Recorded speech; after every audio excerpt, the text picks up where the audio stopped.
إن معرفة الله تجعل الأنين أنينك كفارة، آلامك كفارة، يجعلك تقول الحمد لله من شغاف قلبك، وربي قد جعل الآلام في حياتك لأنه يحبك.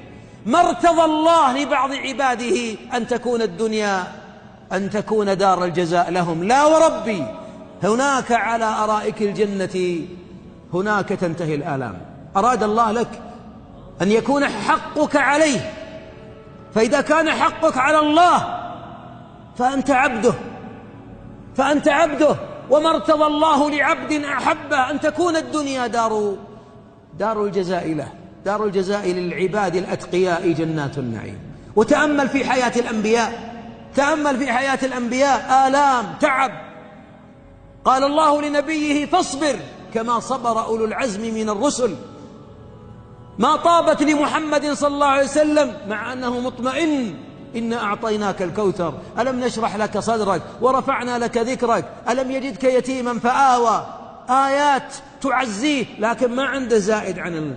جميع أبناء محمد عليه الصلاة والسلام سبقوه إلا فاطمة لحقت به بعد 6 أشهر.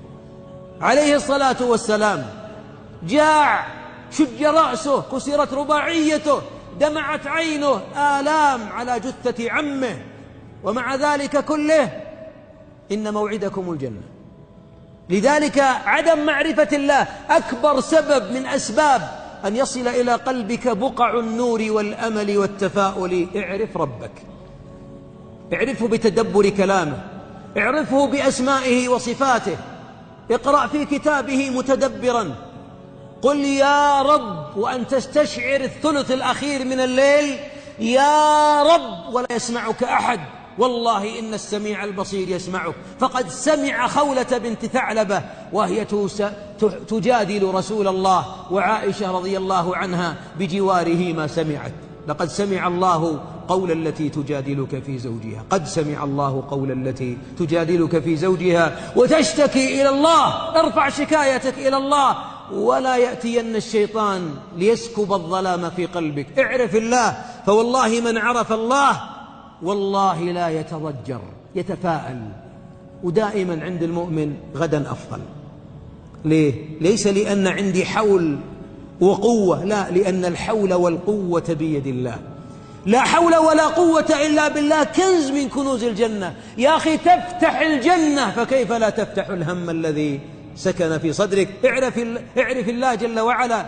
قل يا حي يا قيوم، يا سميع يا بصير، يا صبور يا شكور، يا منان يا بديع السماوات والأرض، يا من لا يعجزه شيء في الأرض ولا في السماء. يا رب أسألك بأني أشهد أنك أنت الله، وأنت تستشعر أنه هو الله الواحد الأحد الصمد، الذي تصمد إليه الخلائق، التي تفزع إليه الخلائق، الذي يجيب المضطر إذا دعاه. وتأمل بعد ذلك، اعرف بأن الله إذا فتح لك باب الدعاء، لأن اللي يكثر الدعاء يعرف الله، يعرف طرق الباب، فوالله ما فتح لك باب الدعاء إلا إنه يعدك بأن يفتح لك باب الإجابة. والله إذا أعطاك بلا حد. والأنبياء عندما اضطروا، اقرأ سورة الأنبياء، اقرأ سورة الأنبياء، ذي النون وزكريا وأيوب. أيوب كان يريد العافية في بدنه: ربي إني مسني الضر وأنت أرحم الراحمين، فاستجبنا له. واستجبنا له فقط؟ لا، قال الله في الآية: ووهبنا له أهله ومثلهم معهم. الله عظيم كريم، ما يعطيك فقط حد ما تريد. ولذلك صدق شيخ الإسلام وغيره الذين قالوا: المشكلة في قلوبنا أن بها شعث وفيها هموم وتشعبت، ومن جعل الهم هما واحدا، هم الآخرة، أعطاه الله الدنيا والآخرة. وفي القلوب شعث لا يلمه ولا يجمعه ولا يسكن القلب هذا المتقلب إلا معرفة الله، إلا عبادة الله. وعلى معرفتك لله. لماذا في الكروب وفي الهموم؟ رجل راكب بجوار رجل في الطائرة، وقالوا له: الآن توقف أحد محركات الطائرة وابتدأت الطائرة تتأرجح، وهو عاقد أنامله متبسم ويسبح، وهذا يبكي وهذه انصرعت وهذا أغمي عليه. فلما وصلت الطائرة سأل اللي بجواره قال له: يا شيخ، وش الهدوء الذي في نفسك؟ قال: حتى لو سقط، لو أني ضجرت لا تقع، يعني لو نزعلت وصرخت ولولت كما تولولون، هل ستقف الطائرة ويشتغل محركها؟ قال: لا، لكن يا شيخ الموت. قال: أن أقبل على الله وأنا أحب لقاءه خير من أن أقبل عليه وأنا أكره لقاءه. النفوس المطمئنة الذين آمنوا وتطمئن قلوبهم بذكر الله، أولئك الذين يحبون لقاءه لأنهم يعرفونه، أولئك ما غير مستوحشين. تلقى الدنيا كلها ضجر وتعب. آبائنا وأجدادنا ما كان عندهم أطباء ولا رقاة، حتى الرقاة ما يعرف في الزمن القديم راقي. إمام المسجد إذا مرض إنسان طفل أو امرأة نفث في ماء أو زيت، لكن مجموع المجتمع فيه طمأنينة وفيه سكينة وفيه توحيد، وعندهم توكل وعندهم إنابة، والحمد في ألسنتهم والتسبيح على عدد أنفاسهم. لماذا؟ عندهم علم أكثر من علمنا، درسنا جامعات، ماجستير، دكتوراه، وإذا قيل له صار على عيالك حادث انصرع على طول، أو أنه فقد عقله فترة، أو أنه يأخذ ما بقي من عمره مهدئات، أو أنه راح مالك قطعت قدمك. بعضنا يطلع من الطبيب لأنه قال عندك كوليسترول وضغط وسكر، يطلع مهموم يقعد 2 سنين منعزل عن الناس مهموم. يا أخي، هذا المرض الذي أتاك هو بوابة لتكفير سيئاتك ومحطة لتنقية ذنوبك وآثامك، وإنما هي حتى تلقى الله وليس عليك ذنب وخطيئة، فافرح واحمد الله.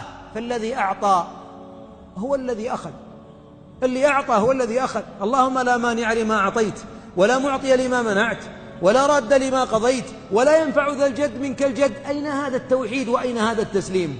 إذن أكبر سبب من أسباب زوال التشاؤم وحلول التفاؤل في قلبك أن تعرف الله. غذي أيها الحبيب، غذي قلبك بين الفينة والأخرى بمعرفة الله.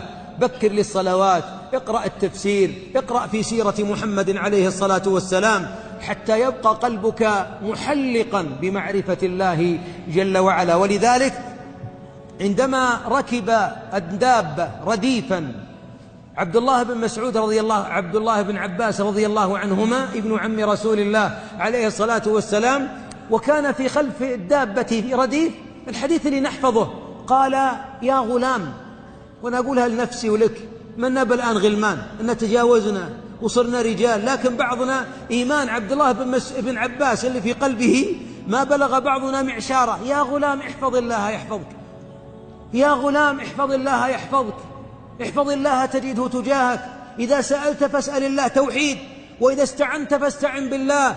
لو أن الأمة اجتمعت على أن يضروك أينفعوك، الحديث تحفظونه، توحيد. وفي كل لقاء أمام الله إياك نعبد وإياك نستعين، حقق هذا، أقسم بجلال الله لا ينفذ إلى قلبك ولا ومضة ولا ظلمة من ظلمات اليأس والإحباط. أيضا من الوصايا إذا أردت الطمأنينة وأردت التفاؤل، غير يا أخي الحبيب القناعات السيئة.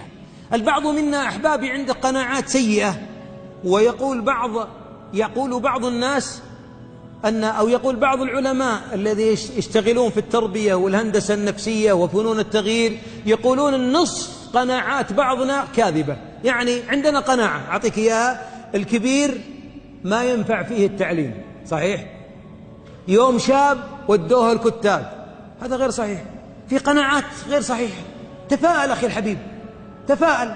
فيه من حفظ القرآن وعمره 70 سنة ولا لا؟ في عجائز على 86 سنة حفظ القرآن. ما أجمل هذه القناعة، تغيرت.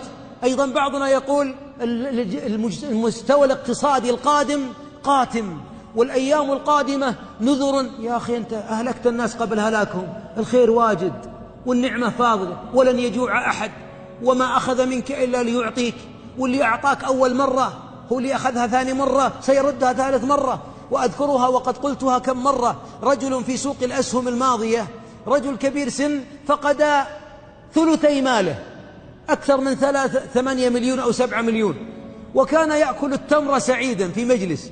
وآخر يقول لأحد طلبة العلم: ارقني، ذهب مالي كله، عندي 100,000 ورحلت، يا شيخ أشعر أن قلبي سيتوقف، جهد السنين، تعب الأيام، وفرت، حرمت نفسي، ويبكي ويفتح أزاريره يقول: انفث علي. والشايب اللي على اليمين اللي راح ثلثي ماله يبتسم يقول: والله مسكين. يا مسكين، اللي خذ منك هو اللي أعطاك، وخلك معه زين يعطيك أكثر من اللي خذ منك. وين التوحيد وين أبوك؟ وياكل تمر. قلت: عسى ما فيك سكر؟ قال: لا والله. قلت: طيب لا تاكل تمر. قال: لا، ميت الإخلاص في الجنة. هذا حديث مو بصحيح. يحب التمر الله يجزاه خير، وسعيد وفي قمة السعادة. أخذ منك أعطاك، أخذ منك، طيب اسأله يردها لك ويضاعفها. إيش عندك مشكلة أنت يا شيخ؟ ما انتبه القضية. أعطاك 100,000 والمليون و10 مليون والمليار، هو اللي أعطاك. ليه ما تثق؟ يوم أعطاك ما حمدناه حق الحمد. فلما أخذها استوحشت نفوسنا. الشيطان يعدكم الفقر، وقلنا خلاص هلك الناس. ما هلك الناس، يحتاج توحيد.